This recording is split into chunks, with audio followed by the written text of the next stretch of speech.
বন্ধুরা, আমি রেসিপি আজকে রান্না করতে যাচ্ছি। তো আজকে বেশি কিছু না, মুসুরির ডাল হয়ে গেছে সিদ্ধ, প্রেসার কুকারে আলু সিদ্ধ হয়ে গেছে। তো আজকে ভাত হয়ে গেছে। তো আমি এখন ডালের রসুন ফোড়ন দেবো, পেঁয়াজ ফোড়ন দেবো, পাঁচ ফোড়ন দেবো, তো এটাই দেখাবো। আর রান্না, আর গাছে পুঁই শাক হয়েছিল, পুঁই শাক তুলে নিয়ে এসেছি। পুঁই শাক দিয়ে আলু দিয়ে একটা সয়াবিন দিয়ে তরকারি হবে। এখন পুঁই শাক কাটা হচ্ছে বন্ধুরা। তো চলুন এখন আমি আপনাদের রান্নাটা দেখিয়ে দিই। মুসুরির ডালি ফোড়ন দেওয়াটা দেখিয়ে দিচ্ছি। রান্না ভাত হয়ে গেছে, ডাল সিদ্ধ হয়ে গেছে, ফোড়নটা দিয়ে দেবো, তারপরে তরকারিটা করবো। আজকে আমার শরীরটা ঠিক লাগছে, তাও আজকে সারাদিন ভিডিও ছাড়তে পারিনি, এখন ছাড়ছি। তো আপনারা দেখে নেবেন আমার চ্যানেলে এসে।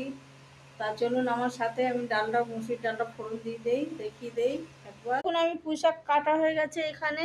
তো এবার রান্না করতে, শাকটা ধোয়া হবে ভালো করে, জল দিয়ে ধুয়ে নেবো। সয়াবিন আর আলু দিয়ে পুঁই শাক দিয়ে একটা তরকারি হবে, শুকনো শুকনো টাইপের। প্রেসার কুকারে সিদ্ধ করে নেবো আর ডালি ফোড়ন দেবো, তো আমার রান্নাটা হয়ে যাবে। কলটা বন্ধ করে দেই, জলটা ঝরিয়ে নেবো। আমি 5-7 জলে ধুয়ে নিয়েছি, গাছে হয়েছিল, কেটে নিয়ে এসেছি। এখন মিটুলি খেতে হবে, তো একটু কেটে নিয়ে এসেছি অনেকগুলো। তো ধোয়া হয়ে গেছে, আপনাদের দেখিয়ে দিলাম। রসুন, গোলমরিচ, শুকনো লঙ্কা দিয়ে আলু সিদ্ধ করবো। তো আলু সিদ্ধ মাখা হবে। দুটো শুকনো লঙ্কা নিয়েছি, পুঁই শাকে দেওয়ার জন্য কাঁচা লঙ্কা, মশলা গুঁড়ো আমার নিয়েছি। হয়ে গেছে 3-4খানা পেঁয়াজ কেটে আমি ঝাঁজ দিতে ধুয়ে রেখে সয়াবিন ঢালছি, ঢেলে নিচ্ছি। সয়াবিন ছিল সব শেষ হয়ে গেছে, এখন অল্প কড়াই আছে, পুঁই শাকের মধ্যে ফেলে দেবো। কড়াই গরম হয়ে গেছে, তেল, শুকনো লঙ্কা, নুন দিয়ে দিই। ডাল, একটা আলু সিদ্ধ দেওয়া হয়েছে বন্ধুরা।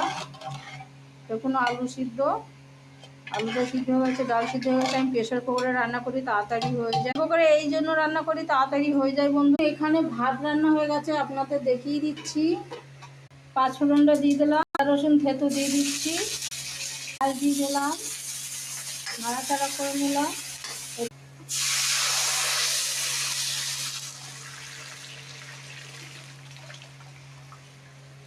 বন্ধুরা, সব ডাল ঢেলে দিলাম প্রেসার কুকার থেকে, ফোড়ন দিয়ে দিলাম। দেখুন একটু পাতলা করে করেছি মুসুরির ডাল, রোজই গাঢ় খাওয়া হয়ে যাচ্ছে আমাদের। অনেক গাঢ় ডালও তো খেতে রোজ রোজ ভালো লাগে না, ওই জন্য আজকে একটু পাতলা করে করলাম মুসুর ডালটা। বন্ধুরা, ডাল তো আমার তৈরি হয়ে গেছে, তো এই ভিডিওটা এখনই ছেড়ে দিচ্ছি, আপনারা সবাই দেখিয়ে নেবেন বন্ধুরা।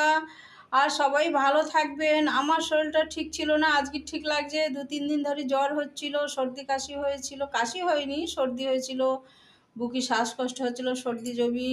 তো এখন একটু ঠিক আছে। আমি তো অত ওষুধ খাইনি, যখন অনেক শরীর খারাপ হয় তখনই গিয়ে ওষুধ খাই বন্ধুরা। তো অত ভিডিও ছাড়তে পারছি না, তো দেখি